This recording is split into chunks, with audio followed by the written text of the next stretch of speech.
Ассаламу алейкум ва рахматуллахи ва баракатуху. Бисмилля, альхамдулилля.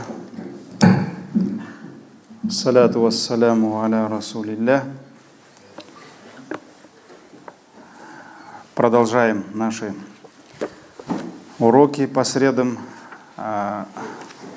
Причины прощения грехов, пути к прощению грехов. И мы с вами, последний хадис, который мы с вами вспоминали, читали, это хадис про гыш, то есть про обман, ложь по отношению к братьям. Так ведь не просто ложь, обман, а именно в виде, в значении предательства, когда ты скрываешь что-то скверное, скрываешь под чем-то благим. Так ведь? И на примере мы с вами объясняли это на примере того человека, который на рынке продавал зерно или там какие-то фрукты, так ведь, и посланник Аллаха, саллаллаху алейхи вассалям, увидел, что они все хорошие, все сухие, все пригодные, да, но когда посланник Аллаха, саллаллаху алейхи вассалям, погрузил пальцы, руки туда, вниз, он увидел, что они были испорченные, так ведь? И вот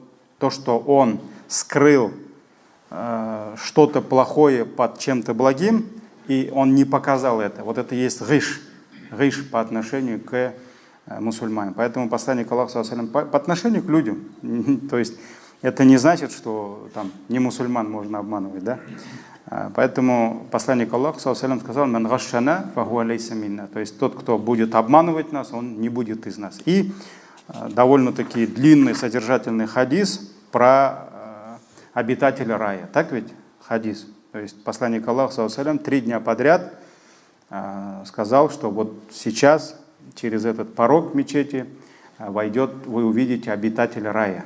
И все 3 раза оказался один человек, тот, который недавно тахарат взял, да, тапочки здесь у него, спешил на намаз. И вот сподвижник Абдулла ибн Амр ибн Аль-Ас, ради Аллаху анхум, он решил пожить у него 3 дня, 3 ночи, чтобы все-таки увидеть, в чем же его особенность. Так ведь? Вот почему посланник Аллаха, саллаллаху алейхи вассалям, назвал его обитателем рая. Вот что у него есть такое? Может быть, у него какие-то особенные ночные молитвы, суджуды, может быть, дуа, зикры, да? Но на протяжении 3 ночей он наблюдал за ним, но не увидел в нем ничего особенного. То есть он также молился, как и все другие. Так ведь? И потом он ему признался, что никакого конфликта у него с отцом не было. И он просто услышал, как посланник Аллаха, саллаллаху алейхи вассалям, 3 раза сказал, что через этот порог сейчас здесь появится, на пороге появится обитатель рая, и все в 3 дня этим обитателем рая оказался ты. Вот я просто хотел узнать. И тогда он сказал: во мне только то, что ты во мне увидел. То есть больше у меня ничего нет. Но потом напоследок он ему сказал: «Ла аджиду фи нафси ли ахадин миналь муслимина гишшан». То есть я не нахожу в своем нафсе, у себя, то есть гиш, то есть обмана по отношению никому из мусульман. То есть у меня никогда вот этого гиша не было, чтобы я что-то скрывал, что-то плохое под чем-то благим, чтобы я обманывал братьев, да? И «Валя ахсиду ахадан аля хайрин а'таху Аллаху ия». Я никогда не завидовал, у меня никогда не было зависти, когда Аллах кого-либо из моих братьев мусульман одарял чем-то благим. То есть когда вот в чем проявляется зависть, когда ты видишь, что Аллах дал твоему брату что-то, может быть, лучше, чем тебе дал, так ведь? То есть какое-то благо, когда ты видишь, и вместо того, чтобы порадоваться за брата, вместо того, чтобы сделать дуа, баракат попросить у Аллаха, в том, что Аллах даровал им, да, у него внутри возгорается огонь, возгорается вот это чувство ненависти, когда он не радуется, а наоборот, для него это печаль, скорбь, и он не желает продолжительности этого блага, а желает, чтобы Аллах лишил его этого блага. Вот это и есть зависть. И вот этого у него нет. И когда он услышал вот эти всего два качества, да, у него нет гиша по отношению к братьям, и у него никогда не было зависти, то есть он не завидует. Он сказал, вот это то, чем ты достиг этого. То есть то, что посланник Аллаха, саллаллаху алейхи салям, назвал тебя обитателем рая. И это то, что нам не под силам. То есть у нас этого нет. Получается, у них внутри, у каждого человека, оно что-то есть вот это, а у него не было. Поэтому этот хадис указывает на то, как тяжело очистить свое сердце, как тяжело очистить свои мысли, мозги от всего ненужного. Вот иногда проще кому-то просто вытащить деньги из кармана и дать кому-то садаха, нежели там очистить свое сердце от зависти по отношению к кому-либо. То есть вот те благодеяния, те благие дела, которые мы в большей части совершаем руками, ногами, языком, они намного проще. Их делать намного проще, чем заставить свое сердце. А вот говорят же, сердцу не прикажешь, да? Сердце не заставишь не завидовать. Его нужно воспитывать. А это требует от нас очень много. Иногда нафс твой может сказать, да не давай ты ему садаха, да? Вот кто-то пришел, или какое-то есть место, куда надо садаха дать, где нуждается в твоих деньгах. Твой нафс говорит, не давай. Ну, нормальный нафс, он всегда так будет говорить. Да, который у каждого у нас есть, и богатые, самые щедрые, из числа сподвижников, которые всю жизнь давали, там, табигины, другие меценаты, которые там миллионами, миллиардами давали. Это не значит, что их нафс там говорил, давай, бисмилля, давай, аж ладно. Да? У них тоже был нафс, но они побеждали свой нафс. То есть они шли наперекор своему нафсу. Вот здесь даже проще, чем просто избавить себя от зависти. Вот это сложнее. И поэтому перед Всевышним, почему вот эти дела, именно деяния сердца, состояние сердца, оно важнее, чем дела рук, ног или языка, да? Почему? Потому что это самое сложное. Самое сложное. Для кого-то всю ночь выстоять в молитвах может оказаться проще, как, например, этому сподвижнику, который провел у него дома, да, и наблюдал за ним 3 ночи, 3 дня. Да? Для него это проще. А вот это очистить сердце от зависти, когда ты видишь радость своего брата, когда ты ходишь, не можешь жениться, а твой брат женился. И вместо того, чтобы радоваться за него, делать дуа, у тебя внутри какая-то вражда появляется, какой-то гнев, недовольство появляется. Вот это и есть зависть. Это и есть зависть. И вот избавиться от этого. Или, например, ты там занимался чем-то, и у тебя не получалось, а вот этот брат пришел, за короткое время у него получилось. Но это же ему Аллах дал. Так ведь? Это же ему Аллах открыл, а тебе вот не открыл. Или ты там всю жизнь работал, а ты там на гранте ездишь, а он там недавно уже там Тойоту взял, да? Ну вот много этих можно примеров, да? Но Аллах решает, кому сколько дать и когда дать. Так ведь? Но самое главное вот это состояние сердца, когда ты не завидуешь, у тебя нет внутри зависти. Вот это очень сложно, и поэтому посланник Аллаха, саллаллаху алейхи салям, назвал его обитателем рая. За то, что он смог воспитать свою нафс, воспитать свое сердце, чтобы у него даже зависти не было по отношению к братьям. И тут в чем проблема зависти? Проблема зависти, основная проблема, это не отношение твое к твоему брату, а это твое отношение твоего сердца к решению Аллаха. Аллах решает, кому сколько дать. Так ведь? И тот человек, в сердце которого появляется зависть, то есть недовольство тем, что Аллах ему дал. То есть он недоволен чем? Он недоволен решением Аллаха. Вот в этом проблема зависти.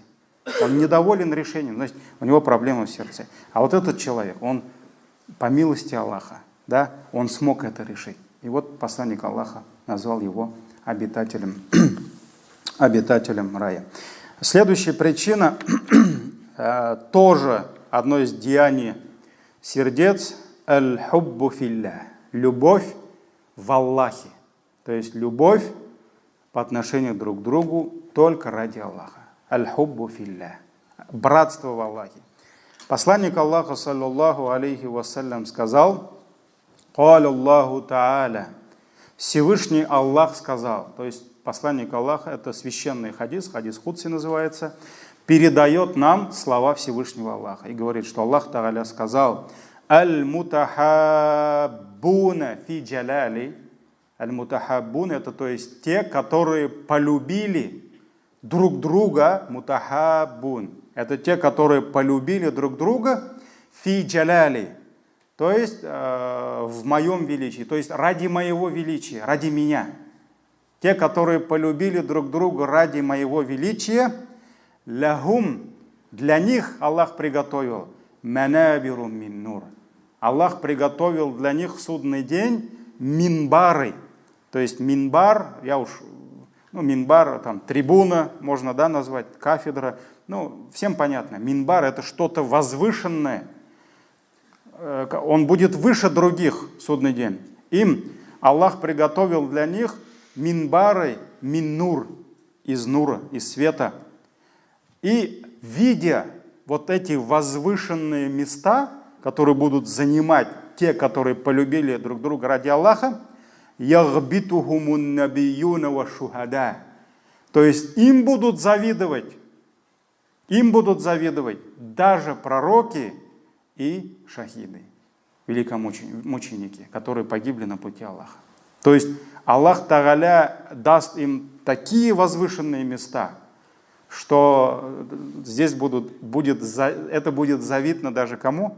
Даже пророкам. Вот представьте себе, пророки — это самые богобоязненные, это самые приближенные рабы Аллаха.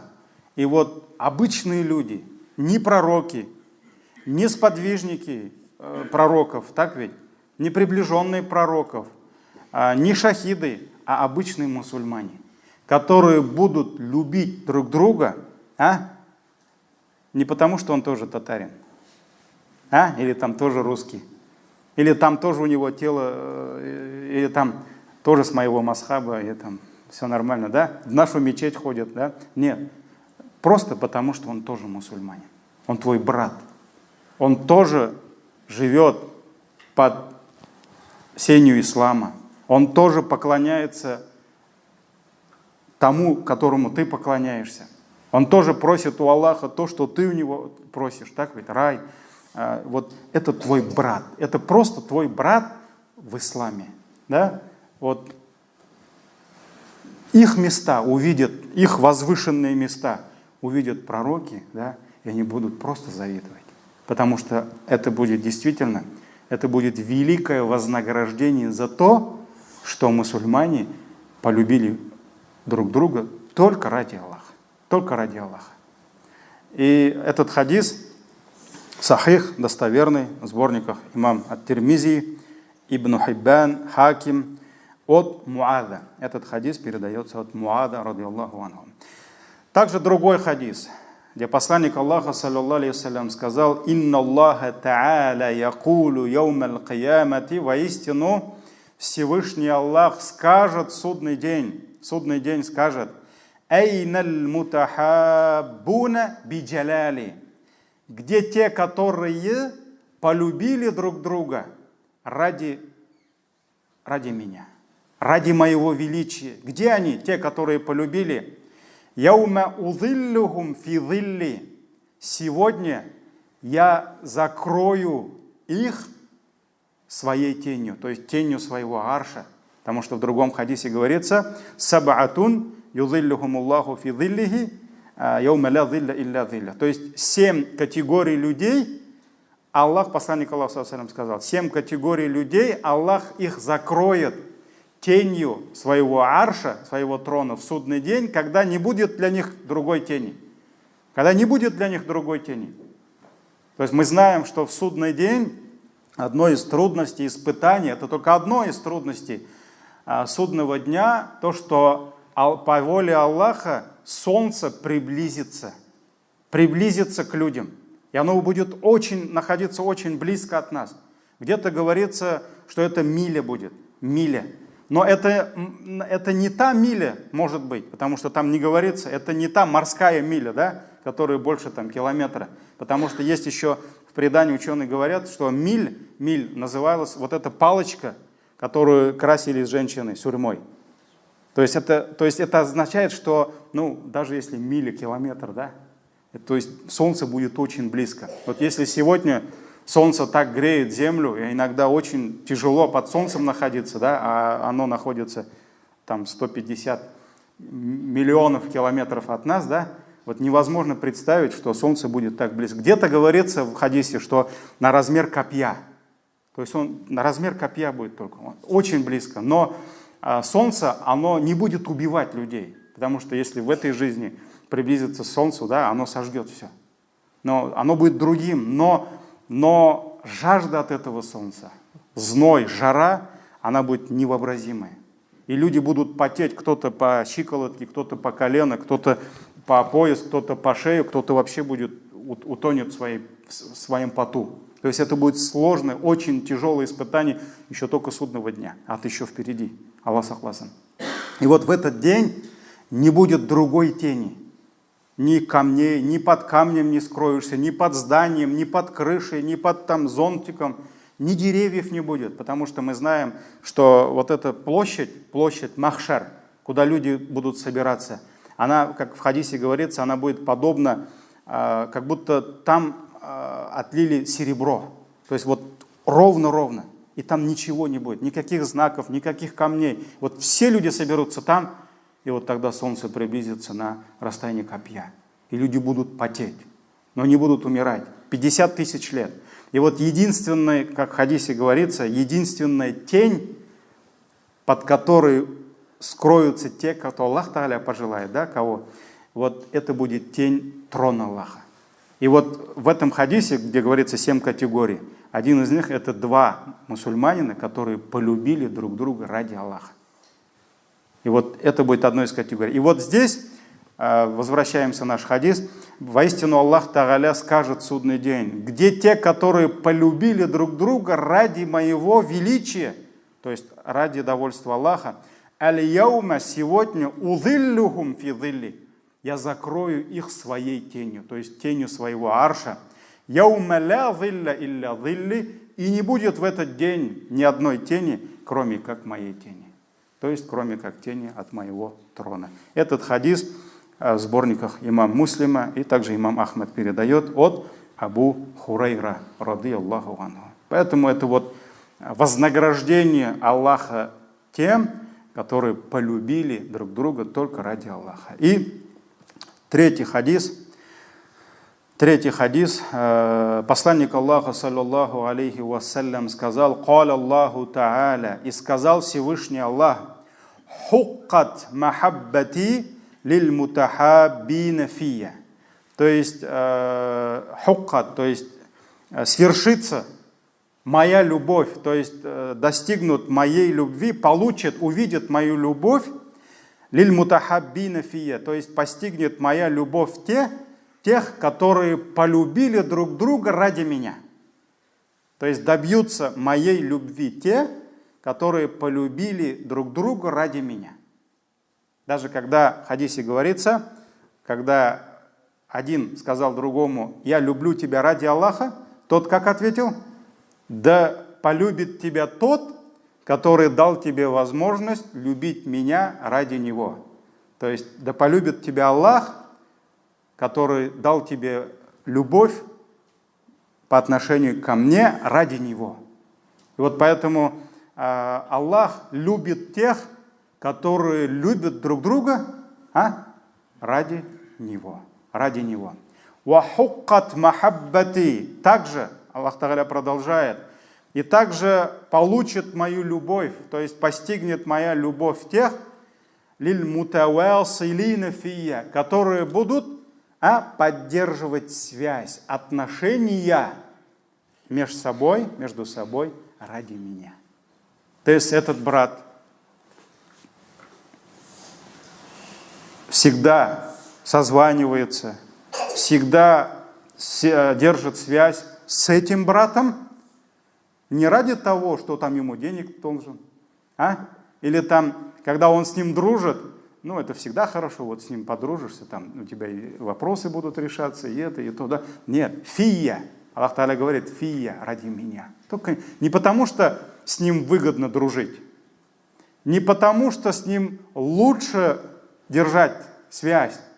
Вдруг там понадобится он, да, потом я ему позвоню. Потому что у нас обычно как? С кем дружат? С кем выгодно дружить. Так ведь? А с кем невыгодно дружить? Когда, там, например, там человек достигает там какого-то карьерного роста, когда там у него связи появляются, когда у него деньги появляются, бизнес идет, всегда друзей много, так ведь? Какие-то родные там объявляются, оба, я же твой родственник, там, помнишь это там, я же вот сын, внук того тети, помнишь, что это, да, в деревне-то мы жили, так и мы же с одной деревни, а когда у тебя ничего нет, и друзей нет, как бы, так ведь? А вот здесь все должно быть только ради Аллаха. Не потому, что тебе выгодно с ним дружить. Нет, только ради Аллаха. Фия, ради меня. Ради меня. И Аллах говорит, свершится любовь моя по отношению к кем? Кому? К те, которые поддерживают связь друг с другом ради меня. «Вахуккат махаббати лиль мутанасихина фия». И свершится моя любовь, истинно моя любовь по отношению к тем, кто мутанасихина фия, то есть которые делают насихат друг другу только ради меня. То есть насихат. Они преданы друг другу, они исправляют друг друга, они поправляют друг друга, они делают насихат друг другу только ради Аллаха. Вот он твой брат, он увидел в нем, он твой брат, ты увидел в нем какой-то недостаток, и ты не хочешь его унизить, ты не хочешь показать себя умнее его, да? Ты идешь к нему и, соблюдая все правила уважения друг к другу, любви друг к другу, ты делаешь ему просто насихат. Насихат ради Аллаха. Вот те, которые делают друг другу насихат, да, советы дают ради Аллаха, любовь Аллаха будет по отношению к этим людям. «Вахуккат махаббати лиль мутазауирина фия». И постигнет любовь моя лиль мутазауирин, то есть к тем, которые навещают друг друга ради меня. То есть, чтобы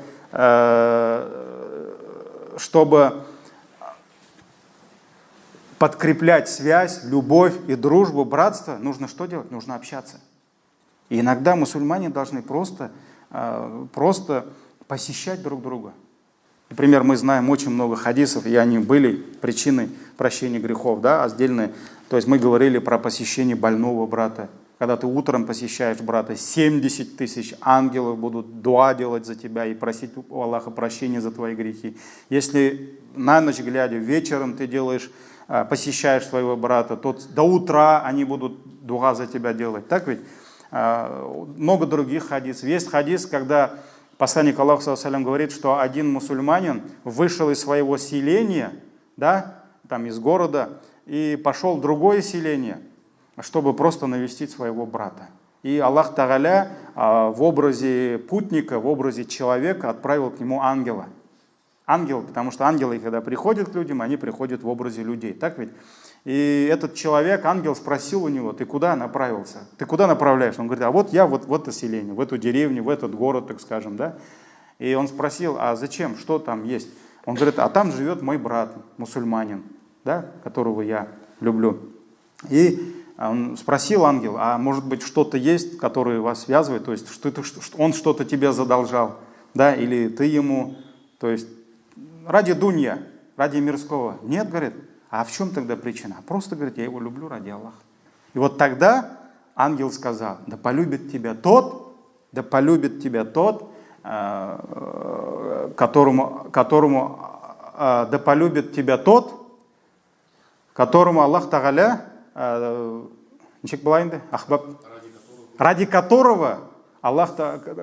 ради которого ты полюбил его. Ахаббак Аллах. То есть да полюбит тебя тот, ради которого ты полюбил его. Вот, альхамдулилля, это есть вознаграждение Аллаха за то, что мусульмане, альхамдулилля, любят друг друга, они общаются друг с другом, они посещают друг друга. Поэтому вот мы, большинство из нас особенно это в селах, в деревнях, да, вот это такое воспитание было, такое советское воспитание, да, люди ходят по гостям, только бездельники. Вот ты едешь кому-то в гости, а что у тебя, кушать нету, что ли, дома? Вот так говорили, я не знаю, ну вот мы так это часто слышали. В гости идет тот, у кого, ну, может быть, дома кушать нечего, да? Или делать ему нечего. А тот там гостей встречает, ему тоже делать нечего, наверное. Вот они по гостям. А сподвижники, рады Аллаху анхум, машаллах, они навещали своего брата или же звали в гости, это было для них как поклонение. Это для них было как поклонение, поэтому это есть исламское воспитание. وَحُقَّتْ مَحَبَّتِي لِلْمُتَبَادِلِينَ فِيَّ. И свершилась, постигнет моя любовь по отношению к тем, которые, получается, мутабадилина, которые обмениваются. То есть щедро относятся друг к другу, обмениваются друг с другом. И завершая, аль-мутахаббуна фийя, и те, которые полюбили друг друга ради меня, они будут находиться аля манабири мин нур, и они будут находиться на минбарах из света, ягбитухум бимаканихим, и видя вот эти возвышенные места, которые они заняли, да, им будут завидовать ан-набиюн, даже пророки, вассиддиқун, вашшухада, праведники и шахиды, и мученики. Этот хадис, сборник сахих, достоверный, передает имам Ахмад, Табарани от Убада ибн ас-Самит, радиаллаху анху. Убада ибн Самит — это имя сподвижника. И вот этот хадис тоже, машаллах, вот все наши отношения, которые опираются на любовь друг к другу ради довольства Аллаха, да, я еще раз повторяю, ради довольства Аллаха.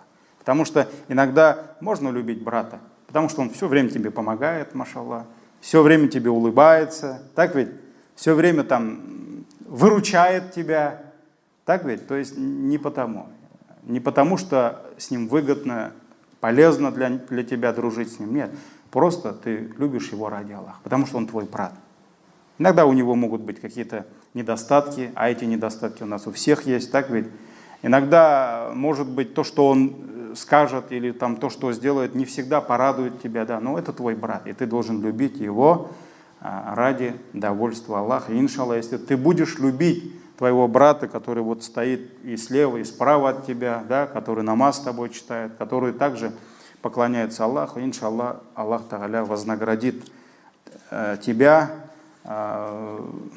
таким вознаграждением, что, видя эти возвышенные места, будут завидовать даже пророки, праведники и шахиды. Вот это и есть причина прощения грехов. То есть, когда мусульмане любят друг друга, Аллах Тааля простит им грехи и иншаллах, даст им вот такие возвышенные минбары. Следующая причина. Ад-дуафа уль-маглюбун. Дуафа, то есть это слабые.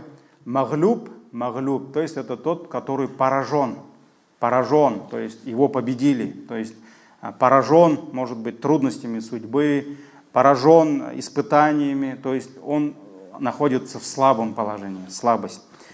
Сурака ибн Малик, радиаллаху анху, передает, что посланник Аллаха, саллаллаху алейхи вассалям, сказал ему, я Сурака, о Сурака, аля ухбирука би ахлил джаннати ва ахлин нар. Не сообщить ли мне тебе, кто же является обладателем рая и кто же является обладателем ада? То есть сообщить ли мне тебе? Культу баля, я Расулаллах. И на что я ответил: конечно, о посланник Аллаха, сообщи мне, кто же они обладатели рая и кто они обладатели ада. И тогда посланник Аллаха, саллаллаху алейхи вассалям, сказал: амма, что касается ахлюн нар, что касается обладателей ада, огня, кто будет в аду? Факуллю джа'дариин куллю джа'дариюн джавадун мустакбирун. Это каждый джа'дари, джавад, мустакбир, это получается как бы синонимы. Да? Ну, арабский язык, он очень богат, поэтому каждое слово, оно все-таки имеет свое значение. Джа'дари, джавад, мустакбир – это как высокомерный, горделивый, надменный, суровый, безнравственный. Да? Джа'дари, и он говорится, что это мутакаббирун, то есть это тот гордец, горделивый, который возгордился аниль мауайда, то есть возгордился от назиданий. Когда ему даешь назидание, да, он такой кичится, он, то есть, все, он выше твоих этих назиданий. Он не нуждается в твоих, вот именно такой джавадун мустакбирун, то есть возгордившийся, мустакбир, такабир, кибр, да. То есть, мы знаем хадис, где посланник Аллаха саллаллаху алейхи сказал: «Ла ядхулу джанната ман кана фи кальбихи мithqala дарратин мин кибр». И не войдет в рай тот, у кого в сердце высокомерие, даже если на мithqal, то есть даже если мithqal, то есть чуточку, если пылинка даже высокомерия будет у него в сердце, он не войдет в рай. То есть в значении, что не войдет в рай с праведниками. Он войдет в рай позже, когда понесет наказание за свое высокомерие. Поэтому высокомерие – это очень страшная болезнь, которую мы знаем, погубила и кого? Иблиса. Так ведь? Иблиса. А что касается ахлюль джанна, а что касается обитателей рая, райской обители, то они фаддуафа. Это слабые, аль-маглюбун, это пораженные. То есть это люди, которые оказались по жизни слабыми, может быть, обиженными, угнетенными. И этот хадис иснадуху хасан, иснад хороший, который передает нам имам Табарани. И имам Хаким сказал этот хадис достоверным, сахих сказал. Но этот хадис является неким, даже, можно сказать, успокоением для тех слабых людей, которые, может быть, не смогли найти защитников в этой жизни, да? Может быть, какие-то более сильные оказались тиранами, и они тиранизировали их, они унижали их. Так ведь? И вот для таких людей вот этот хадис является неким успокоением, потому что Аллах Тааля вот за то, что они были слабыми, не смогли себя защитить, они, иншаллах, Аллах Тааля сам вознаградит их. И другой хадис от Абу Саид аль-Худри, радиаллаху анху, который сказал, что посланник Аллаха, саллаллаху алейхи вассалям, сказал: «Ихтаджатил джаннату ван-нар». Поспорили между собой рай и ад.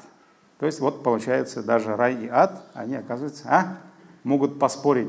Они поспорили между собой. «Факаля тиннар».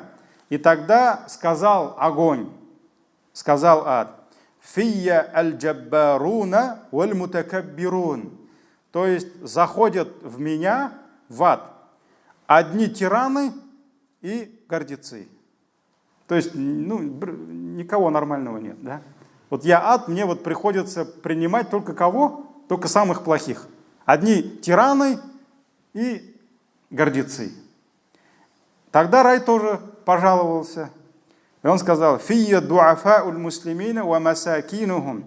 А в рай заходят только самые слабые мусульмане и самые немощные. То есть все слабые, все немощные, они заходят в рай. И тогда факад Аллаху байнахума. И тогда Всевышний Аллах решил между ними. И сказал, он обратился сначала к раю и сказал: «Иннакиль джанна». Воистину ты рай. Ты являешься рахмати. Иннакиль джанна рахмати. Воистину ты рай, являешься моей милостью. Архаму бика ман аша. И я проявляю милость через тебя, посредством тебя, тому, кому пожелаю. То есть я пожелаю, если я кому-то пожелаю проявить по отношению к кому-то свою милость, то я проявляю свою милость через кого? через тебя, через рай. То есть я ввожу его в райскую обитель. То есть, получается, ты выполняешь мою волю. Так ведь? Это моя милость, ты моя милость. Ва иннака нар.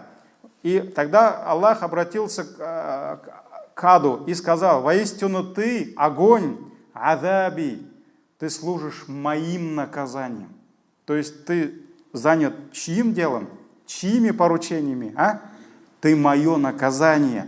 Уадзибу бика ман аша. И я наказываю через тебя того, кого пожелаю.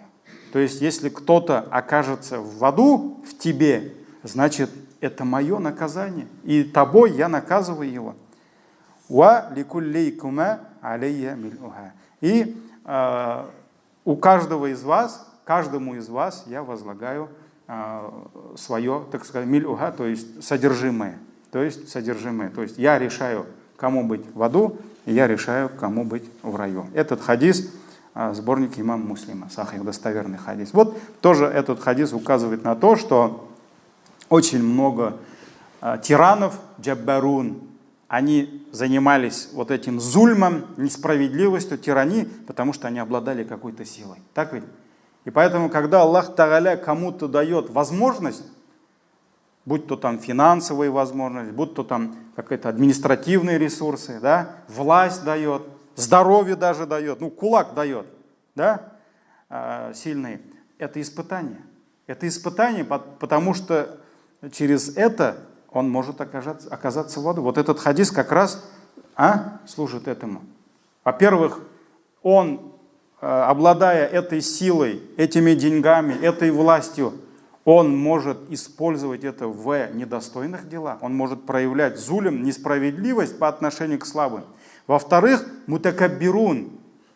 Ад сказал, и еще гордецы. То есть обычно чем человек становится надменным, гордецом? Тем, что он обладает. Может быть, у него сил больше, чем у другого. Может быть, физических сил. Может быть, денег у него больше. Поэтому как раз вот Аллах, когда дает кому-то силу, мы должны понимать, что это испытание, и не все пройдут это испытание. И они окажутся вот из числа джаббарун, тиранов, и мутакаббирун, гордецов, и они окажутся в аду. А те люди, которые, может быть, жили под их гнетом, под их гневом, под их притеснениями, они могут оказаться в раю. Поэтому это некое предупреждение к тем, кто обладает силой, и некое успокоение, которые не смогли дать сдачу, да, которые не смогли там найти справедливость, как они, вот многие же говорят, нет справедливости в этой жизни. Альхамдулилля, она в судный день есть. Альхамдулилля. Поэтому Аллах Тааля ведет вот этих слабых, немощных мусульман в райскую обитель. Идем дальше. Но это никак не является призывом к тому, что вот можно быть и слабыми, да? Если Аллах Тааля дал тебе силу, альхамдулилля, мы знаем хадис аль-му'минун хауийюн хайрун ва ахаббун иляллахи миналь му'мини даи. То есть сильный верующий, он лучше и более любим Аллахом, чем слабый верующий, хотя в каждом из них есть свое благо. Поэтому этот хадис ни в коем случае не призывает нас быть слабыми, обиженными, да? Поэтому, альхамдулилля, всегда ислам призывал нас быть сильными. Мы про это и на том уроке говорили, что дающая рука, она лучше, чем берущая. Так ведь? Поэтому ислам, хотя слабые, немощные, притесненные, униженные, оскорбленные, они будут в раю за это, но это никак не означает, что мы должны быть такими. Но тагдир иногда берет свое. Так ведь? Поэтому это есть успокоение и какая-то радость для них. Идем дальше. Кто ман кафаля ситта хисалин, то есть кто поручается иметь в себе 6 свойств, то посланник Аллаха, саллаллаху алейхи вассалям, поручается за них, что им будет рай. Первое, это когда он говорит, не обманывает. Когда он будет говорить, он не будет обманывать. Это первое качество. Когда он возьмет на себя аманат, То есть кто-то доверит ему что-либо, и он не предаст его. Хьяна. То есть есть аманат, да, а есть хьянат, предательство. Так ведь? И когда он обещает кому что-либо, он не нарушит обещание.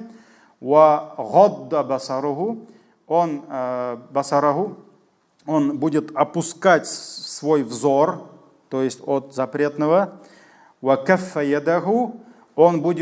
не будет распускать свои руки, то есть получается на чужое, на непристойные дела. И он будет хранить свое тело от зина. То есть он будет хранить свой половой орган от зина.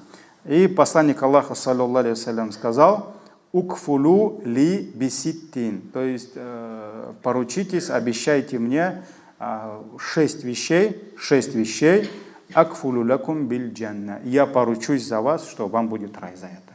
То есть мусульманин должен обещать, что он будет иметь 6 вещей, 6 качеств, и Аллах Тааляның илчisi, посланник Аллаха, саллаллаху алейхи вассалям, он поручается, что перед Аллахом, что нам будет за это рай.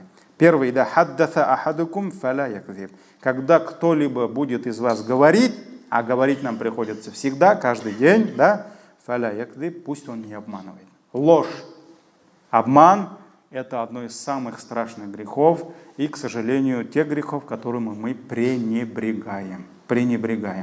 Альхамдулилля, многие мусульмане понимают, что и нельзя и убивать нельзя, и отбирать чужое нельзя, воровать нельзя, так ведь? Это зулм все. Но многие мусульмане, они могут впасть в этот грех. Именно пренебрегая величием этого греха, это ложь, обман.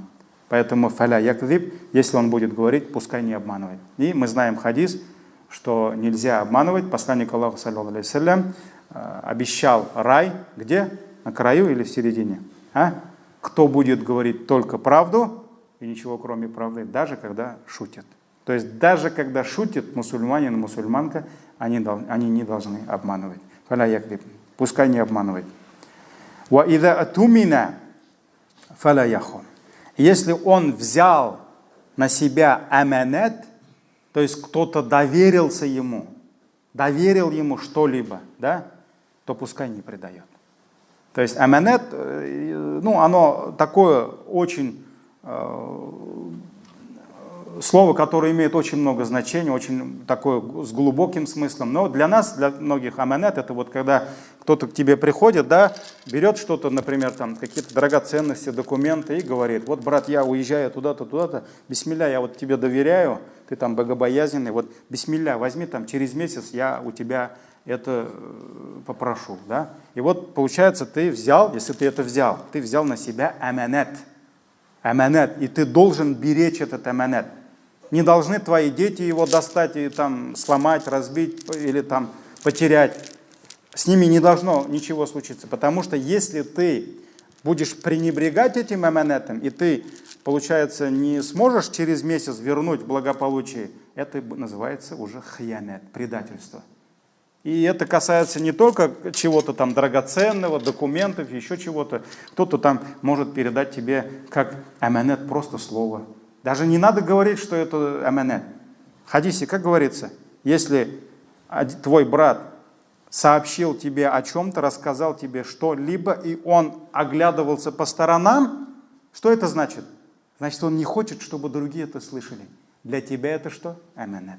Ты не должен это рассказывать другим, потому что аманат это. Поэтому кто-то тебе дал, как твой брат, старший твой брат, дал как тебе, как аманат, свою дочку, которую он 20 лет растил, или 25 лет, а потом через месяц ты ему вернул аманат. На, забирай свой аманат, да? Он же это тебе дал. Поэтому вот очень много значений аманата. Аманат — это таухид, это единобожие, которое мы приняли на себя, которое мы должны хранить, и в судный день будем отвечать. Это 5 намазов, которые мы должны хранить, и за это будем отвечать. Это наше здоровье, аманат. Это здоровье, это наши дети.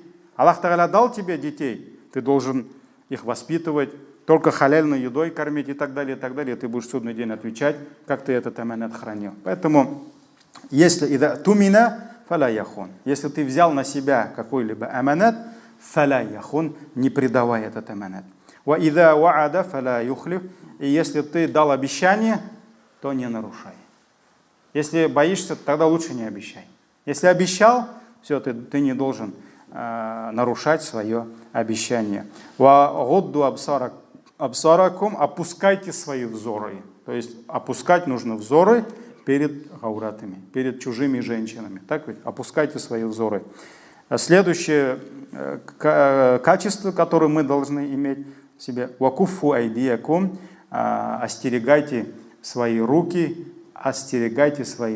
от несправедливости, от плохих деяний. То есть, когда человек может ударить кого-то несправедливо. Также руками мы можем забрать что-то чужое. Так ведь? То есть, остерегайте свои руки. То есть, это чужое. Так ведь? Тело чужой женщины.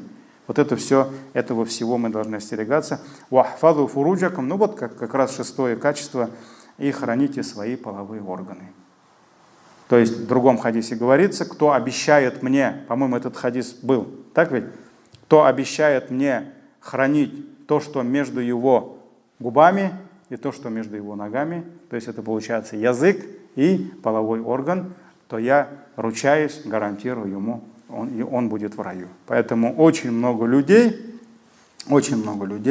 они окажутся в аду, и мужчин, и женщин, из-за полового распутства. То, что они не будут хранить свои тела, свои половые органы от непристойного. Вот это и есть причина. 6 качеств, за которые Аллах Тааля обещал нам рай. И, наверное, последнее, да? Наверное, последнее. Или все, устали уже, нет?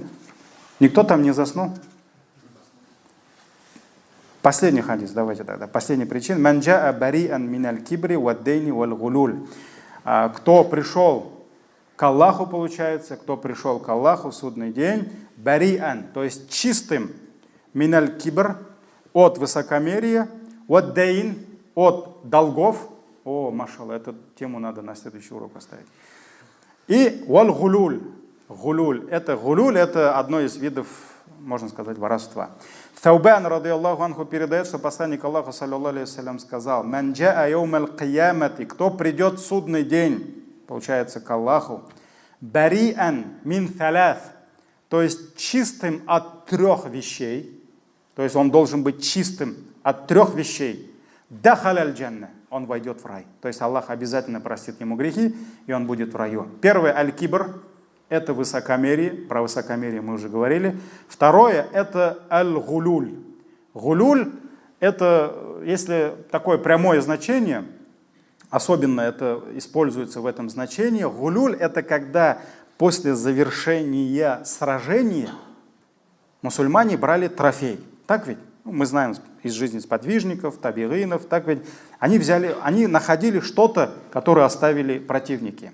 И вот это что-то, которое ты нашел, ты не имеешь права взять себе. Ты должен это сдать в общий котел, и потом амир по справедливости, он будет это делить. Так же, как пророк, саллаллаху алейхи ва саллям, делил. Так ведь?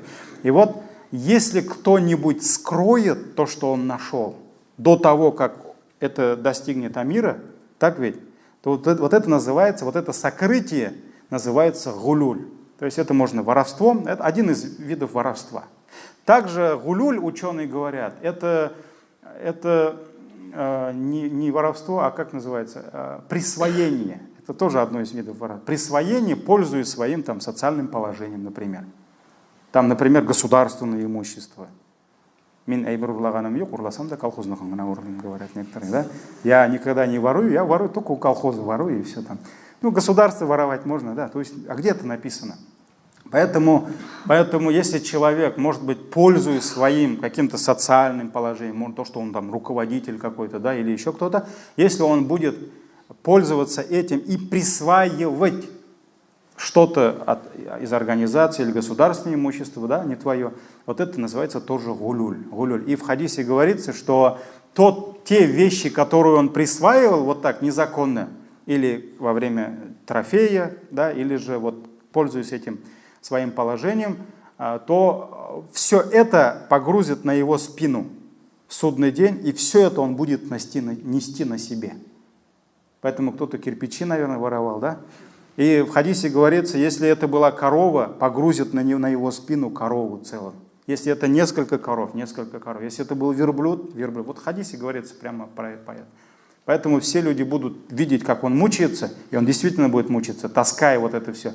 И будут говорить, ах, вот же он, который кирпичи таскал или еще что-то. Так ведь? Вот поэтому, пользуясь случаем, то есть, например, там если Юсуф Хазрату кто-нибудь садака даст, вот я Хазрат это мечети даю, а он скажет там, ну ладно уж, половину я там дам в мечеть. Я уж не про других хазратов не буду говорить, про себя только так, ведь, чтобы никто на меня не обижался. То есть пример, да?